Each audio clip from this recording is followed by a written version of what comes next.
What's up, guys? Tyler here. Just wanted to record a little video real quick. I'm in the garage right now, actually taking care of tackle and getting everything organized.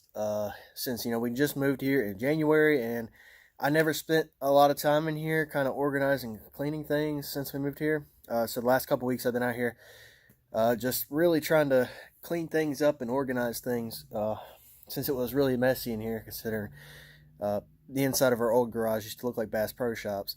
So anyways, what I wanted to talk about in this video is, since I'm going through some of my terminal tackle, I just wanted to show you guys a couple little tips that could potentially help you with storing your terminal tackle / shaky heads or whatever. So, alright. This is the shaky head box I just put together a little while ago. As you can see, I leave them in the packs. I prefer leaving them in the packs over than leaving them in the box, just because it's an extra added protection, especially if you're out there on the water and it's raining or anything in between, and you have your shaky heads or your terminal tackle with you. It's just better to leave them in the packages, just an extra protection from rust in case you don't have a waterproof box. And I'm pretty sure this Flambeau box right here is waterproof. It's got the little seal around the edge of the lid. So I like to leave them in packs. I've got them organized from 1/8 to 3/16 to quarter. These right here, they're out of the pack right now. I got to go grab the pack, put them back in. Let's see. One thing I like to do, right? So the container that these 3/8 ounce shaky heads were in was in this big size Trocar package, and it wouldn't fit in the box. So I just found an old Gamakatsu small little baggie and put them in here.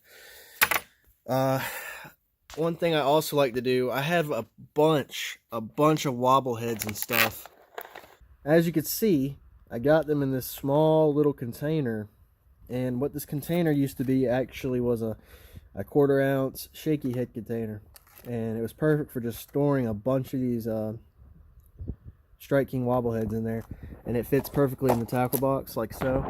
That way they're protected from any kind of weather or any kind of water that gets in the box. And I've done the same thing with a bunch of other wobble heads. This is a H2O Academy package. I think there was like a whopper plopper inside of it or something like that.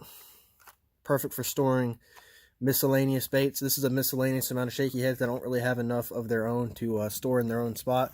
So I just kind of threw them all together in that little box. Let's see, put this back in here.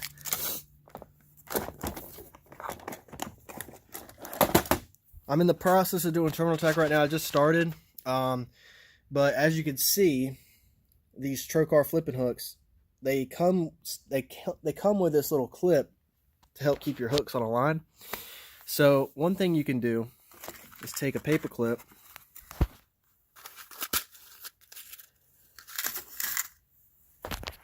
just a small little paper clip, and you could do the same thing with any of your hooks.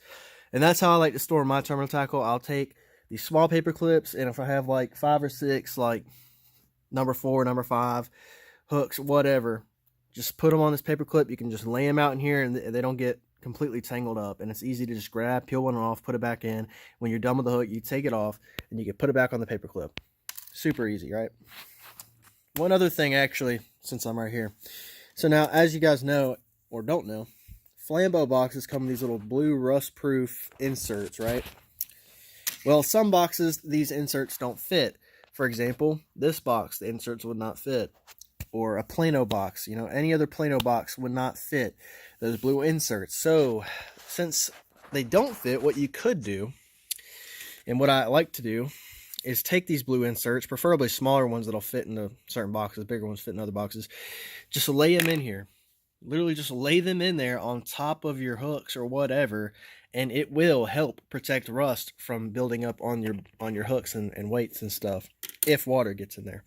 So yeah, that's something else you could do if you really wanted to protect your tackle from getting rusted and stuff. But while I'm in here, I'm just going to go ahead and give you guys a little tour of what I kind of got going on in terms of storage. It's a little messy. It's a lot better than it was before, but basically I got this giant rack in here that is set up for holding all of our tackle boxes and containers. So got a bunch of boxes right here. These are mainly crankbaits. A bunch of deep diving crankbaits all the way up to shallow running crankbaits, frogs.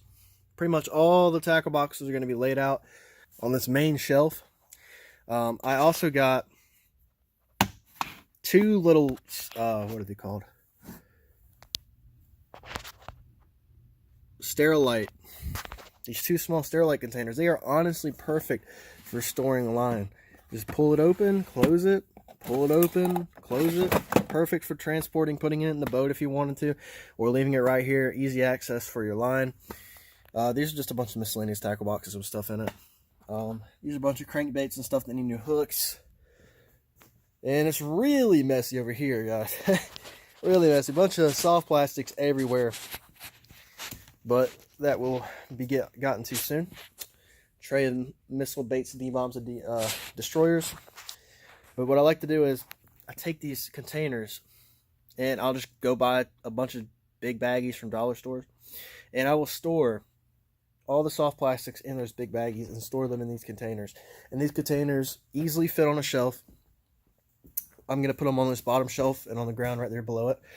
And it's also pretty easy. So if you wanted to, you could bring them with you on the way to a tournament or something, or on the way to the lake.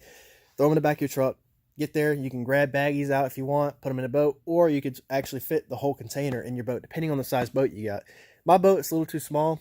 The storage containers are a little too big to fit in the rod boxes and stuff. So I normally just grab a couple of bags, throw them in there, and just handpick what I want to use. But that's what I like to do. And at the top right there, we got the Helix stuff up there, and an Xbox One box and stuff. A bunch of miscellaneous stuff's going to go up there. And rod rack. Rod rack's actually pretty empty because I just went to the lake yesterday. But this is where I keep most of my rods that I like to use. And most of the rods that I do use, I leave them on this rod rack. And a bunch of the other rods we got, just kind of leave them over here hanging against the side of the wall. Bunch of rods, bunch of reels, some messed up, some not. But yeah, so anyways, guys, that's basically all I wanted to show you. Not much to it. Just figured while I was out here doing it, I would just kind of show you guys a couple things I like to do. So anyways, hope you enjoyed this video. If I helped you out, please leave a like. If you like my content, please subscribe, and I'll see you guys on the next video. Later.